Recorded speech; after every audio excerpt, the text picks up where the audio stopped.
इस दुनिया को मुट्ठी भर लोग चलाते हैं, जो ताकतवर लोग हैं। विवेकानंद जी ने भी कहा था कि विरप भोग्या वसुंधरा। ताकतवर लोग ही धरती का उपभोग करते हैं, धरती का सुख भोगते हैं, कमज़ोर लोग नहीं। आज भी हम देखते हैं कि मुट्ठी भर लोग दुनिया को चला रहे हैं, कुछ ताकतवर लोग, कुछ कॉरपोरेट्स, कुछ राजनेता। इसी तरह आज़ादी से पहले जो हमारा देश गुलाम हुआ, उसमें से रॉबर्ट क्लाइव का नाम सब लोग जानते हैं। रॉबर्ट क्लाइव ही वो बंदा था जिसने भारत को गुलाम करने में मुख्य भूमिका निभाई।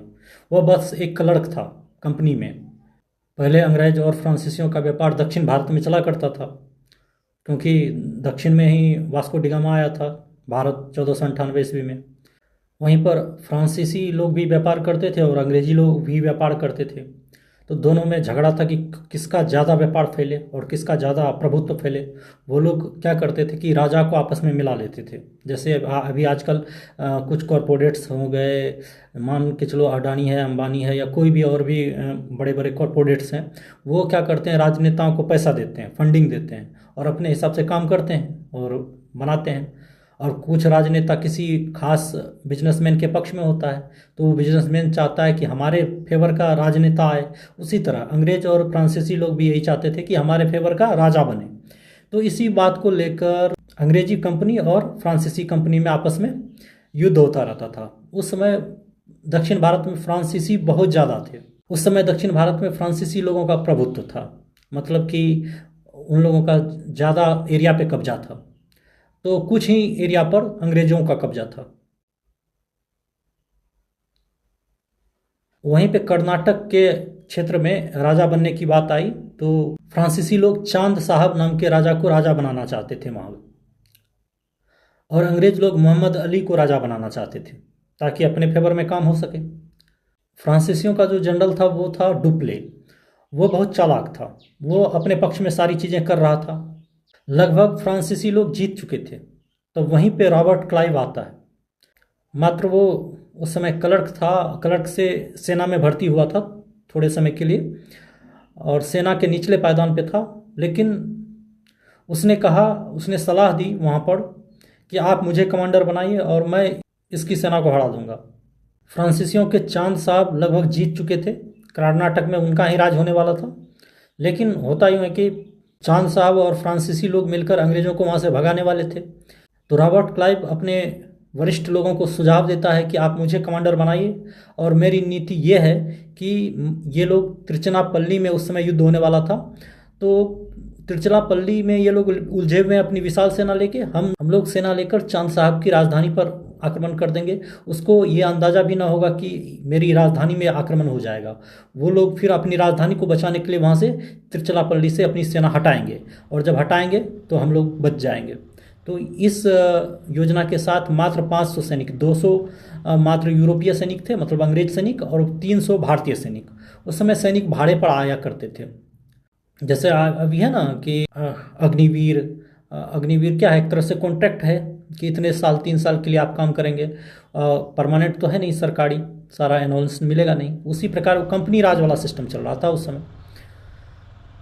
तो इसी सेना को लेकर रात के अंधेरे में वो रॉबर्ट क्लाइव साहस दिखाता हुआ वो आकोट के किले के पास चला गया। रात में अंधेरा था, बारिश हो रही थी, बिजली चमक रही थी। उस अंधेरे में जब आकोट के किले पर जो लोग थे चांद साहब के, मतलब कि फ्रांसीसियों के लोग, तो उन्होंने देखा कि अरे ये बिना डरे आ रहा है, मतलब कि इसके पास बहुत विशाल सेना होगी और ये रात में आ रहा है पूरे दलबल के साथ। लेकिन रॉबर्ट क्लाइव के पास मात्र 200 अंग्रेजी सैनिक थे और 300 भारतीय सैनिक। कुल मिलाकर 500 सैनिक थे, 3 तोपें थी और 8 ऑफिसर्स थे। तो बस इसी को लेकर वो चले गए थे। वो इतना डरपोक था चांद साहब का सिपाही सालार, जो कि किले की रक्षा कर रहा था। वो सेना को देखकर ही भाग गया और ये लोग बिना एक गोली चलाए उस महल पर कब्जा कर लेते हैं, आकोट के किले पर कब्जा कर लेते हैं रॉबर्ट क्लाइव। इस बात को सुनकर अंग्रेजी सेना फूल गई। इस बात को सुनकर अंग्रेजी अधिकारी और उसके वरिष्ठ लोग, उनका सीना चौड़ा हो गया कि हमारे पास एक ऐसा कमांडर आया है जिसने बिना एक गोली चलाए ही दुश्मन का किला जीत लिया।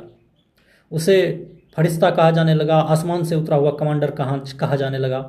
मतलब उसकी बहुत ज़्यादा ख्याति हुई है रॉबर्ट क्लाइव की। 31 अगस्त 1751 को वो किले पर हावी हो चुका। अब चांद साहब की सेना को जब पता चला, चांद साहब को जब पता चला, जब वो त्रिचलापल्ली में युद्ध के लिए खड़े थे, अपने लगभग 4,000 से 10,000 सैनिकों के बीच में वो लोग वहाँ खड़े थे, तो उन्होंने अपनी सेना को वापस आरकोट के किले की ओर मोड़ दिया और अपने बेटे को भेजा कि जाओ जाकर किला फतह कर लाओ। 10,000 सैनिकों के साथ भेजा। तो कहाँ 500 सैनिक और कहाँ 10,000, और उस किले की घेराबंदी कर दी गई। किला पुराना था, नीचे का किले के आसपास जो खाई होती है उसमें पानी भरा रहना चाहिए ताकि दुश्मन ना आ सके, तो वो भी सूख चुका था। और 53 दिन तक उस किले को घेर कर रखा गया। लेकिन वो लोग टस से मस नहीं हुए। खाना खत्म हो रहा था उन लोगों का, फिर भी वहाँ पे भारतीय सैनिक लोग जिसकी भी गुलामी करते थे बहुत वफादार रहते थे। भारतीय लोग हमेशा वफादार रहे हैं अपने मालिक की।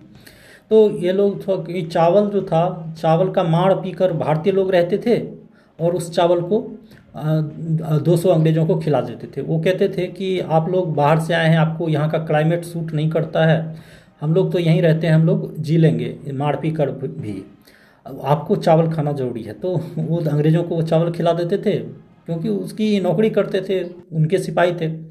तो इसी प्रकार से जैसे कि नेपाल के जो सिपाही होते हैं वो कभी इंडियन आर्मी में भर्ती हो जाते हैं, कुछ लोग चाइनीज़ में भर्ती हो जाते हैं, कुछ लोग ब्रिटेन की सेना में भर्ती हो जाते हैं। तो नेपाल के लोगों को इसलिए रखा जाता है क्योंकि वो लोग विश्वासी होते हैं, उनका विश्वास किया जाता है और बहादुर होते हैं, नेपाली और गोरखा। तो इसी प्रकार से भारतीय सैनिक भी बहुत ज़्यादा विश्वासी और बहादुर होते थे, ओबीडियंट होते थे, तो इसलिए अंग्रेज लोग उनको रखते थे। इस बीच क्लाइव ने अपने एक गुप्तचर को मराठा साम्राज्य के एक मुरारी राव घोड़पड़े जो थे, कमांडर थे सेना के, उनको भेजा मदद के लिए, बोला कि आप मुझे मदद के लिए आइए। और उन लोगों के बीच कोई कॉन्ट्रैक्ट था तो वो आया, मराठा का मुरारी राव घोड़पड़े। उधर से 6,000 सेना आ रही थी मराठाओं की, अंग्रेजों की मदद के लिए, रॉबर्ट क्लाइव की मदद के लिए। और इधर रॉबर्ट क्लाइव भी युद्ध कर रहा था मात्र 500 सैनिक के साथ। ये लोग भारतीय लोग जो थे, मतलब चांद साहब के लोग, उतने बुद्धिमान नहीं थे। उसने हाथी के सिर पे धातु यानी स्टील की प्लेट लगाकर दरवाज़ा तोड़ना चाहा किले का। हाथी जब दरवाजे पर मारता था तो 1-2 बार मारा और उसके बाद हाथियों को भगाने के लिए रॉबर्ट क्लाइव ने एक तरीका निकाला। उसने तोप से हाथियों पर गोला चलवा दिया। तोप की मार से हाथी बिदक गया, वापस पीछे मुड़कर अपने ही सैनिकों को रौंदता हुआ चला गया। और चांद साहब के बेटे के का जो सेना था वो तितर बितर हो गया। और जब उसने सुना कि 6,000 और मराठा सैनिक आ रहे हैं अंग्रेज़ों की मदद के लिए, और इसकी मदद के लिए, रॉबर्ट क्लाइव की मदद के लिए, तो फिर वो लोग, उन लोगों का साहस जवाब दे गया और वो भागते रह गए। और इस प्रकार से उस किले पर, आरकोट के किले पर, अंग्रेज़ों का देखते हैं कि कब्जा हो जाता है, रॉबर्ट क्लाइव का कब्जा हो जाता है। तो ये दर्शाता है कि साहस और हिम्मत से और बुद्धिमानी से मुट्ठी भर लोग किसी भी बड़े से बड़े दुश्मन को का सामना कर सकते हैं और अपना साम्राज्य कायम कर सकते हैं। तो रॉबर्ट क्लाइव अपने आप में एक बहुत महान चैप्टर है। एक व्यक्तिगत रूप से पढ़ें तो उससे बहुत प्रेरणा मिलती है कि कैसे एक बिगड़ैल लड़का एक साम्राज्य का नायक बन जाता है। कहानियाँ बहुत सी हैं, मुझे इस घटना ने प्रेरित किया, इसलिए मैंने सोचा कि इसे शेयर किया जाए। धन्यवाद।